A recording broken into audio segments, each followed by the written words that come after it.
ইফতারের পর সিগারেট খাওয়া যাবে কি? বিসমিল্লাহ, এই প্রশ্ন ভাই, এটা যে শুরুতে তো খেয়াল করলাম না।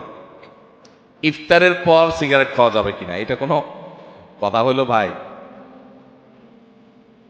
ইফতারির পর আসলে হয়তো বা প্রশ্নটা এমন কোনো ভাই করছেন যিনি যিনি প্রশ্নটা লিখে পাঠিয়েছেন, হয়তো এই বেচারা সিগারেটের বদভ্যাস আছে, আবার লোকটা রোজাদারও।